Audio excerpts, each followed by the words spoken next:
All right, let's dive into some news and notes. Nick, we're going to toss this one to you. Plenty of stuff to talk about when it comes to the Pittsburgh Steelers. Yeah, and I want to start north of the border because according to Pro Football Focus, former second round pick Chase Claypool has been added to the Saskatchewan Roughriders exclusive negotiation list, allowing him to join the team this upcoming season. So what do you guys think? Chase Claypool headed back home to Canada, potentially. I think it's a move that right now makes more sense than anything else that's going on with them. I mean, I haven't heard any Chase Claypool news whatsoever. The dude's coming off. You look at his stats last year, and they're actually a lot worse than in your head you believe that they are. I think he had like 77 yards and a touchdown in 2023. I don't know. Are we hitting the point where Chase Claypool's NFL career is almost coming to an end? Yeah, I mean, I feel like it was kind of on its way out as soon as he got traded to Miami, or as soon as he left Chicago to go to Miami. Look, I don't know what Chase Claypool's football ambitions are anymore. But going to the CFL, that's some hustling. That's some love of the game stuff right there. Yeah. And I don't say this with any disrespect to Chase Claypool. Like, no one has to kill themselves over football, but doesn't seem like he loves the game as much as some other people do. Yeah. So when you said haven't heard any news about Chase Claypool, I was like, yeah, football or otherwise. Like, I think this guy has other interests. I don't think football is at the top of his list. So I wouldn't really expect him to give a whole lot of thought to the CFL. I'll respect the hell out of him if he does. Yeah. Like, if he gives this a shot, I think that'd be kind of cool. I think the people in Canada would embrace it. I think they'd think it's really cool. And he could get to be a star, albeit kind of bigger fish in a smaller pond. But I think it'd be kind of cool. I hope he does follow through on it. He is from British Columbia, so I think that you go back home to your home state or your home country, you make some news in the CFL. You think it's 25 years old. Do you think that there's time to go to the CFL, kind of rejuvenate your career, come back down to Pittsburgh, or not Pittsburgh, but the NFL? Definitely not. Careful. Pittsburgh. Be careful there. I mean, probably not, but I mean, I won't count it out. I mean, I guess I mean, 25 is not that old. Maybe it's older in wide receiver terms, maybe, but not likely. But I'm rooting for it. I'll tell you that much. I think that'd be pretty cool. That'd be a sweet redemption arc and a cool story, I think.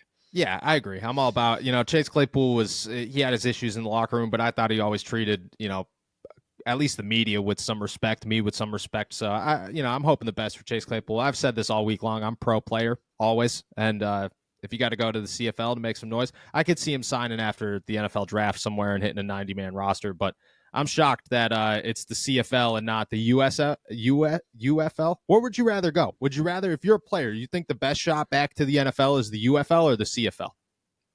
Probably the UFL, right? I just feel like more eyes, more tension on that. Canadian football is not really. I mean, I guess USFL isn't really the same thing either, but I don't know. UFL feels closer to the NFL, closer to the action in that sense than the CFL is. Yeah, I agree. I think I'm going UFL. I was shocked that he wasn't on a roster, but maybe he thought he didn't need to be on a roster. Here we are. We'll see what happens. What else you got for us, Nick? Some more news on a former Pittsburgh Steelers wide receiver. According to the Athletics' Mark Caboli, Deontay Johnson trade was certainly because of some uncertainty surrounding the quarterback position, not to mention Johnson's expiring contract after 2024. Yeah, I'd say that I don't know how sold I am that Johnson left peacefully and everything was good. I don't think it was like this big I don't think it was Kenny Pickett level. I think it was less than Kenny Pickett level. But I mean, I don't know. You got to ask, do you blame Deontay Johnson for at the time of his trade being like, this probably isn't going to work in my favor, and it hasn't worked in my favor since I've gotten here? I don't know if I can necessarily blame him. I think the logic is pretty sound. He didn't really expect the Steelers to pick up to extend him or give him a new contract. The quarterback situation at the time wasn't exactly the best. It wasn't going to be very conducive to him putting up a big year, making a lot of money off of his production. But then you look at where the Steelers have gone since then, and you're kind of like, oh, okay, let's see if you can have a great contract year with Bryce Young as opposed to, Russell Wilson or Justin Fields. The Carolina, Deontay, I think, is kind of betting on himself a little bit. So I don't want to, speak ill of someone doing that, but I don't really know if this worked out completely in his favor. Maybe he didn't have reason to believe that Justin Fields was on the table, or Russell Wilson was on the table. But man, he's just, it's a little unfortunate for him that he's going to have to try to get his. I mean, it's probably not his last. I mean, this might be his last big opportunity for a huge contract, and he is putting it almost entirely in the hands of second-year Bryce Young and the Carolina Panthers, which I would be a little worried about if I was him. Yeah, I don't think he went to a better situation. I think if he's just looking at this as money, then you got a better shot at Carolina extending you than you do Pittsburgh, and maybe he's already in those contract negotiations and they're trying to ink him to a long-term deal now, and maybe that's going to work out in his favor because he wasn't getting a shot. He wasn't getting another deal in Pittsburgh. That wasn't going to happen. There's just, you got to pay Pat Freiermuth, you got to pay Najee Harris, you got to pay Jalen Warren, you got to pay George Pickens in a year, you got to pay Minka and TJ is coming up. You don't know what you're doing with Cam. There's just way too many question marks. Way too many question marks. You weren't going to get paid in Pittsburgh. Carolina, I think there's a shot. I think that he's not going to win there. He's never going to have the success that he's going to have in Pittsburgh. But if he's looking for the money, which, you can't blame those guys. If you have the opportunity to make $20 million a year, go make $20 million a year if that's what you're looking for. But yeah, I don't think it worked out necessarily in his favor. Kind of bad timing. But I think that the Steelers, to a degree, have done that. Like, you hear the Justin Fields getting traded to Pittsburgh because that's the best case scenario for him. Seems like Omar Khan's on the other end of that spectrum. He's like, you want out of here? Pfft, sounds good to me. Like, we'll send you to Philadelphia. We'll send you to Carolina. Like, you're never gonna do the things that you thought you were gonna do in Pittsburgh. Did you really buy that Justin Fields thing, that like they kind of just had his best interest at heart and were? Because I think that's, I don't believe that for a second. Like that an NFL team was like, oh yeah, we could get a lot more in a trade for this guy, but we just really love him so much and we really care about him that much that we want to, like, this isn't like cutting some guy at the beginning of free agency so he can jump. Like, I think that's different from like when you actually have like a return coming your way. Look, I agree. I find the comments and like the reports of like, oh, the Bears had 5 offers that were better than Pittsburgh's. Pittsburgh's was as bad as it could get. So I don't understand, like, it shouldn't have taken much. I don't know. But at the same time, like, I have such a hard time believing that nobody made an offer to Chicago and they were like, all right, well, we'll just ship them to Pittsburgh for a 6th round pick. I honestly, like, I think Omar Khan's he's just got Brian Poles, man. He's just, you can't, I don't know what it is about him, but he's just got his number and he gets him every time. And I have a hard time, like, especially if you're Chicago, like, you're not moving on from a quarterback of that at one point you're talking about a 1st round pick and we don't know if we're going to trade him or not. Yeah, let's just give him up for the worst possible exchange that we could come up to a team that isn't going to benefit us because the 6th conditional into a 4th. I mean, like, you sent him to Pittsburgh to be a backup. So you're not expecting that to get any better. No, I don't believe that. I don't believe it at all. Here's what I want to talk about next. Size matters. We all know it, and it's important to remember it in times of need. I recently went to a small law firm in hopes of getting the compensation I felt I deserved. I didn't, and to this day, I still think about the money that I may have missed out on. I filled out mounds of paperwork, then waited around for what felt like forever, got phone call after phone call telling me what I did not do right in the process, and it was expensive. All to get underwhelming compensation and almost zero satisfaction. Fortunately, if you ever get seriously injured and want to file a claim, you don't have to go through the same hassle I did. Instead, you can make it way easier by finding out if you have a claim in just a few clicks on your phone and working with America's biggest injury law firm with a promise of being for the people. Here comes Morgan & Morgan, today's sponsor. Morgan & Morgan has over 1,000 attorneys working in all 50 states fighting to get their clients the money they deserve. In recent months, they've achieved verdicts for their clients, including one that is worth $26 million. That is 40 times the highest insurance offer. And they're absolutely free unless you win. I got lowballed. Don't make the same mistake I did. Fighting big companies takes a big firm, and with America's biggest injury law firm, you're ready to take on insurance companies of any size. Don't overthink it. You can start your claim in just a few clicks by following the link in our description or by going to www.forthepeople.com/allsteelers. It only takes a few minutes to find out if you have a case, and if you have, it might be worth millions. Nick, what else you got for us? A lot of wide receiver news yesterday happening. This time, newest wide receiver for the Pittsburgh Steelers, Cordero Patterson, wondering if he should keep his number 84, famously worn by Antonio Brown, of course, or if he should switch to one of these four numbers, 10, 13, 18, or 81. Do you think he should pick any of those four or just stick with the 84 that he had his entire career up to this point? All right, so let's start with who he's replacing there. 84, Antonio Brown. 10, Mitch Trubisky. 13, Miles Boykin. 18, Deontay Johnson. 81, Zach Gentry. Who you had to pick right now, you had to vote on it. I think I checked it. Last time I checked it, I think 10 is the leading candidate. I don't know how many people said 84, but 10's the leading candidate. If you had to pick a number, what number are you picking for Cordero Patterson? I think I'd rather him stick with 84. I don't want him to take any of those teens numbers. No, that won't look right on him.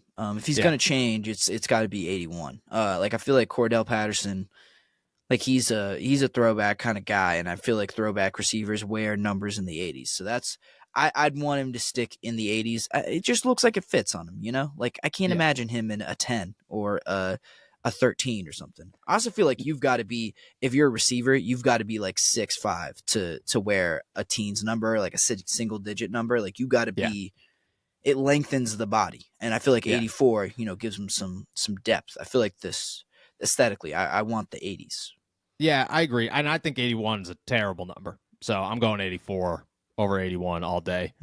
I agree. I also feel like I have a weird thing with like the number 10, like Isaiah Pacheco, like as a running back wearing 10, I'm just not a huge fan of it. If you're in the single digits, I'm a fan of it. If you're in the teens, I'm kind of weird about it. Like 13 in the backfield would just look weird. 18 would look super weird. I'd almost rather 84 lining up next to Russell Wilson than any teen number. I agree. If you had to go, what's your second pick? If he was going to change and it was an 81, what teen number would you go with? I'd probably go with 13. I think 10's a weird football number. I don't think it's a weird sports number, quite honestly. Like, I think you might be able to get away with it in, like, baseball, maybe hockey. I don't really know. But, like, 10 is not a football number. It looks wrong, man. Like, only quarterbacks can wear that, and even then, it's off-putting to me. So, I would say either 13. 18 might actually be the worst of them, though. Like, 18 would look real bad on a receiver / running back, like you can't have a number 18 in the backfield. I agree. The backfield thing throws me off. I think I would go 18 if I had to just if I was creating a player, but I don't think I'd go 18 knowing he's going to play running back. Like I think you'd have to go 13. 13 is such an ugly number too, though. Like I don't know what numbers are left in Pittsburgh, but man, somebody should tell this guy that he should wear something. Like if Justin Fields is 2, Russ is 3. There's 5. Go get number 5. Like, go wear number 5. I would like number 5 on. I think 84 is the way to go. I think that's just keep where it is. He's done this 11 years with the same number. Keep it with 84. I don't know. It'll be interesting. You got. You think we're gonna see?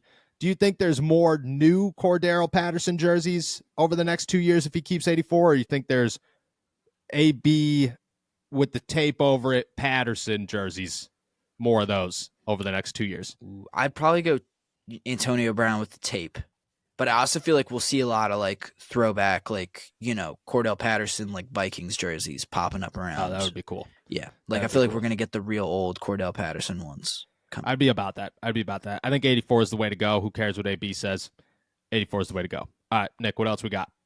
You got one more piece of news and notes here. Adam Rank of NFL.com had a bold prediction when talking about the Steelers' potential Week 1 matchup, saying Steelers at Broncos Monday Night Football, taking it right out of the pages of Broncos at Seahawks 2 years ago. So I guess recent history shows that the NFL does like scheduling Russell Wilson in prime time in his revenge spot in Week 1.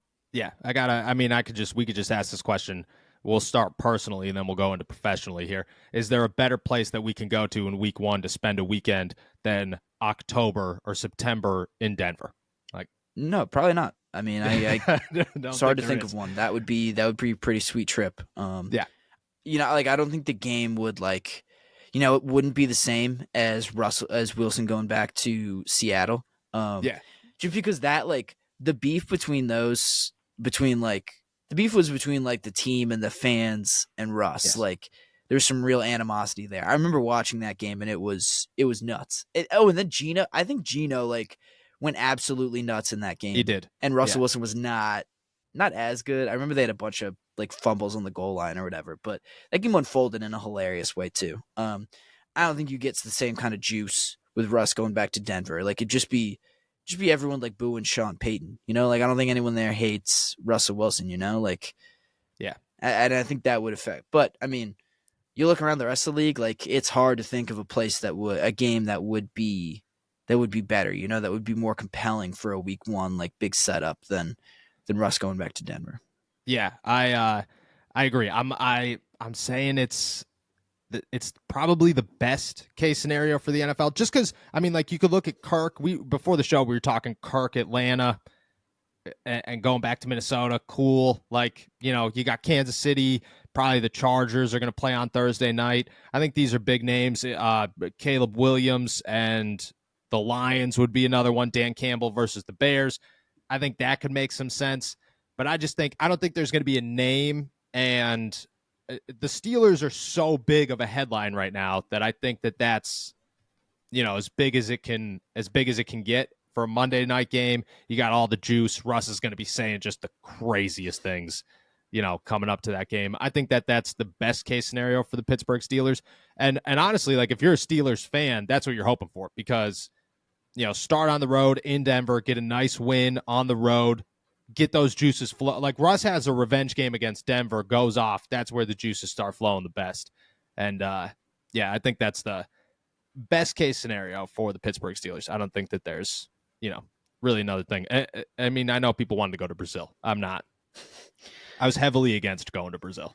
Yeah, no, I think Brazil would be cool, man. I can't get over it. I think it would be really cool. It might be a pain in the ass, but if you don't want to go to Brazil, I'll go to Brazil for us. That's true. I'll volunteer to. I would have just been like, all right, Steven, have a great time. I'm gonna stay back and I'm just not. I don't know, man. There's something about it. I was just like, maybe I was too juiced up for Ireland or like London or something, that I was like, Brazil, man. That was never on the bucket list. That's not a game I'm looking for. But Denver Monday night, I think that's the best case scenario for the Pittsburgh Steelers.